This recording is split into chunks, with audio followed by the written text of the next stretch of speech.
Let's go again then. First of all, talk to us about Leandro Trossard. How pleased are you to have him, and how long have you been tracking him for? Well, we are really happy to have him. Obviously, it's a player that we have followed for a while now, and the opportunity came. We have the necessity, obviously, to have a player in the front line that is versatile enough to play in different positions. He knows the league, he has enough experience here, and I think he can have immediate impact in the team.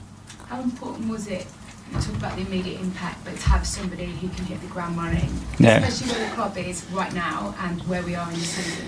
Very important, and we have to think short term, but as well medium and long term, and I think he gives all that. He's a very intelligent player. Obviously, when you look at his career, what he's done in the last few years, he's a player that fits our way of playing for sure, and we're happy to have him. He trained today. Is he going to be good to go on the weekend? Well, he trained today, so hopefully he will be... Did you sign him and get the paperwork all done in time? Sorry? Is all the paperwork done in time? Yes, I think it is. I think he's good to go. And you talk about like timing right. How much was this move about the fact there's a massive opportunity for you? And maybe we've talked before about how you didn't buy in January last year and it kind of cost you towards the end of the season. How much was that on your mind when you did this deal? Well, we can do what we can do in the windows. Obviously, even in the summer, we're looking for a player in that position, and we weren't able to do it. So it's something that the squad needed. Obviously, with the injuries of Gavi and Reece especially, we're really short in the front line. And we needed some reinforcements, and we found in Leo a player that he fits everything that we want. Jacob Kivior, is that deal close, and how much do you feel the need to bring in a central defender? Because many people look at your squad and think, actually, you've got quite a few. We cannot talk with players that we haven't finalised. When that's the case, we can announce it. Okay. And last night, were you cheering on Tottenham? No, we look at ourselves. I think we have more than enough to just look at ourselves and try to focus on what we do, try to keep improving, and we have to win football matches. And what the rest they do is something that we cannot control. Now, any fresh injury concerns ahead of this one? No, that I know of. So far, so good. Amazing. Look, United on Sunday, the only blot on the copy paper. Motivation comes in all forms. Have your squad taken anything from the previous result into this one? We have to learn. There were some important lessons about that game and the reason why we lost it, when in many moments we had total control of the game. But we know that's one of the qualities of United. When you are in control of the match, the game gets away from you because they have so much individual talent, they have good organization, and they have many ways to create problems. So we have to be at our best to win on Sunday. Do you expect any wind to be taken out of the United sails from the Crystal Palace last-minute free-kick result?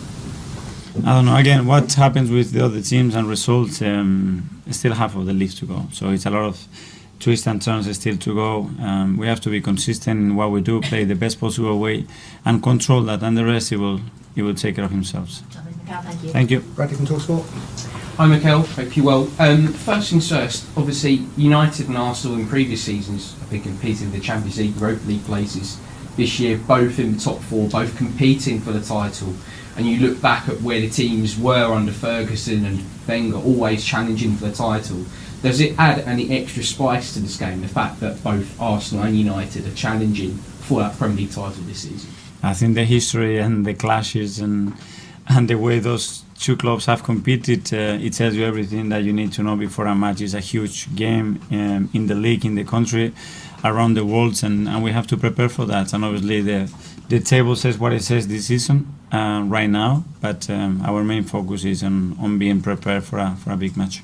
What have you made of the job Erik ten Hag has done so far at Manchester United? Really impressive. I think he's turned things around pretty quickly. I think he has implemented a very clear way of playing. I think the players in that they bought into it. They have really good energy around the place, and a lot of things has changed in a very short period of time. So credit to him and the coaching staff for what they've done. And how do you go about trying to stop Odegaard as well? How impressed have you been with his form this season and the way he's taken on the captain's armband like he has done? In a really natural way. He's still a really young player with huge talents, but more desire than talent still, and he knows that he can still get much better, and he's on that pathway, that he's enjoying playing for us, that he's contributing to the team in a really impactful way, and he needs to continue to do that. Thank you. Thank you. Okay, thank you.